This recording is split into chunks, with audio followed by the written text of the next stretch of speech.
Très heureuse de venir vous présenter une fois de plus le résumé de la nouvelle pièce photo souvenir qui se passe sur Bellevue TV. Bienvenue sur notre chaîne Les Sons Retenus TV. N'oubliez pas de vous abonner, de partager, de commenter et surtout de liker. Dans cette nouvelle pièce, nous avons 4 familles.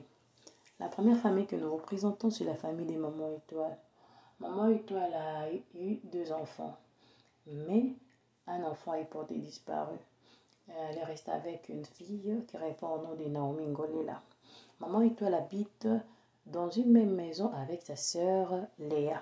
Léa qui a aussi de son côté une fille qui répond au nom de Sylvie. Mais il se trouve que maman Léa a mon comprenant. C'est-à-dire qu'elle crée des incompréhensions à tout moment et à n'importe qui. De l'autre côté, nous avons la famille de Papa Alain. Papa Alain est l'époux de Maman Milo. Papa Alain et Maman Milo ont 2 enfants. L'aîné est D'Acosta et le second c'est Vini. L'autre famille, la troisième famille, c'est la famille de Maman Annie. Maman Annie a 2 enfants, une fille et un garçon. La fille, l'aîné c'est Bellevue et le garçon qui est Grâce. Maman Agnès et ses 2 enfants vivent dans la pauvreté. C'est-à-dire que c'est sa fille qui s'est débrouillée afin de pouvoir soutenir le ménage. La dernière famille, c'est celle de Papa Serge. C'est une famille, bien qu'il soit célibataire, bon, on peut dire comme ça. Papa Serge est célibataire, Papa Serge n'a pas d'enfant. Papa Serge, c'est un monsieur, un baron, disons. Mais Papa Serge vit dans la débauche, on doit le dire ainsi, il vit dans la débauche. Il a son petit Monkofia qui répond au nom de Pierron Dombassi. Qu'est-ce qui se passe dans cette histoire? Maman Étoile est soucieuse, comme toute mère qui a perdu un enfant.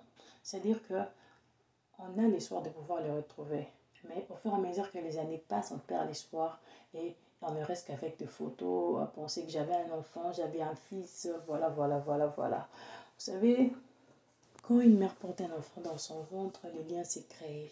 C'est-à-dire que Maman Étoile a eu le temps d'allaiter cet enfant, de changer ses couches, parce que sur la photo, l'enfant paraît avoir plus de 3 ans. Plus de 3 ans. C'est-à-dire qu'ils ont créé vraiment des liens.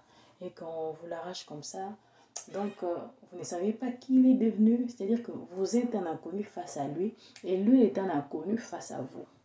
Maman Léa a sa petite sœur qui vit dans sa maison, une femme insupportable.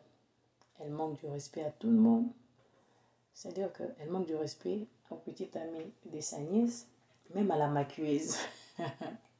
Quand vous irez sur Internet, vous allez voir les détails là-bas. Même à la maquilleuse, maman Léa manque du respect. Jusqu'au point de la déplacer pour demander à ce qu'elle vienne la coiffer. Mais elle change directement d'idée. Elle change de modèle de coiffure sans pouvoir signaler la coiffeuse. Alors qu'elle s'est déplacée pour un autre service. Vous voyez, c'est pas logique quoi. Du côté de Papa Alain, il se trouve que D'Acosta est un frère très logique, si on doit le dire ainsi, très logique. Un frère très logique qui ne supporte pas les bêtises de son frère. Mais son frère, tellement qu'il a tendance à être un délinquant, donc il ne veut pas supporter les conseils de son frère, il trouve que ça l'embête quoi. Nous comprenons que parfois son frère en fait trop quoi. Il en fait parfois des trop, vous savez. Quand vous conseillez trop une personne, il commence à vous trouver embêtant. Voilà pourquoi parfois il est préférable de pouvoir observer, regarder. Quand vous avez parlé 1 fois, 2 fois que la personne n'arrive pas, mais c'est tellement difficile de pouvoir laisser une personne qu'on aime poser un acte que vous voyez de vos propres yeux, que c'est un acte qui ne l'aidera en rien du tout. Vous voyez un peu ça. Puisque la Bible nous dit que celui qui sait faire une bonne chose, il ne le fait pas, commet un péché. Voilà. C'est le souci de D'Acosta. Il veut orienter son frère, mais malheureusement, son frère n'est pas d'accord. Il a son ami là, et il est très insupportable. Un ami sans retenue, qui fait n'importe quoi, n'importe quand. Vous savez, quand on est bien éduqué, qu'on est chez autrui, même si on est habitué à venir dans la petite maison, on a quand même des retenues. D'Acosta, c'est-à-dire qu'il a des logiques, mais malheureusement, quelque part, il est en train de fouter. Vu la conversation qu'il a eu avec sa petite amie, en lui parlant de ses goûts, mais il est allé toucher l'intimité, c'est-à-dire que pour parler des sous-vêtements de son ami. Vous savez que c'est pas logique, quoi. C'est pas logique, c'est pas logique, c'est pas logique. C'était blessant, hein, mais lui n'a pas trouvé que c'était blessant. Pourtant, sa mère lui a dit, non, il y a plus à bas conseil. Il veut bien conseiller les autres, mais lui-même de son côté ne veut pas écouter ce que les autres lui disent. Non, c'est un très mauvais caractère. Et du coup, ça veut faire que pendant que tu conseilles les autres, là-bas, qu'à conseiller non, parce que toi-même, tu n'appliques pas ce que les autres te disent. Maman Annie et son dauphin époux avaient de lourds secrets. Le premier était que ces enfants ne sont pas du même père, c'est-à-dire que chacun a son père. Maman Annie a eu un premier homme avec qui il a eu sa fille, mais cet homme est porté disparu, c'est-à-dire que l'homme l'a abandonné avec l'enfant.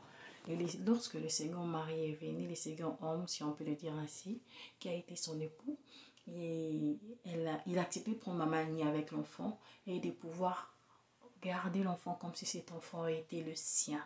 Vous savez, sans pouvoir manifester que c'était pas son enfant, c'est aussi parfois pour pouvoir protéger l'enfant. Mais maman Annie a fini par dire la vérité à sa fille aînée. Sa fille aînée a dit que c'était pas bien d'avoir des secrets de la famille. Elle a décidé de pouvoir avouer cela à son frère. Son frère l'a su et c'était quand même choquant. C'était quand même choquant, bien que ça ne change pas les liens entre elle et sa soeur, quand même, quelque chose change toujours. Un petit truc là, truc là.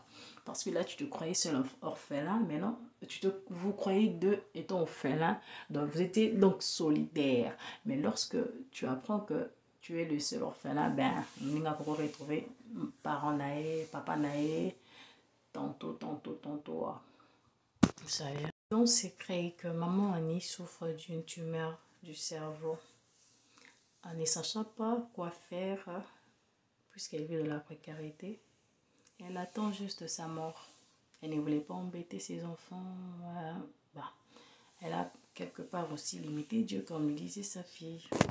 Quelques idées me viennent en tête. Si vous êtes d'accord avec moi, si vous pensez comme moi, bon, dites-les en commentaire. Je pense qu'il peut y avoir des liens entre la famille de Belleville et Papa Serge. Vous croyez? Vous pensez aussi ainsi qu'il y aurait un lien entre la famille de Belleville et Papa Serge? Et il pourrait aussi avoir un lien entre la famille des mamans et toi et la famille des papas là. Il se peut que Papa Serge soit le père de Belleville. Il se peut que Dacosta soit le fils que Maman Étoile est en train de chercher. Si vous pensez comme moi, ou si vous pensez le contraire, dites-le dans les commentaires. Merci de nous avoir suivis. N'oubliez pas de vous abonner sur Leçons Retenues TV. Partagez, invitez vos amis à s'abonner. Merci. Bye.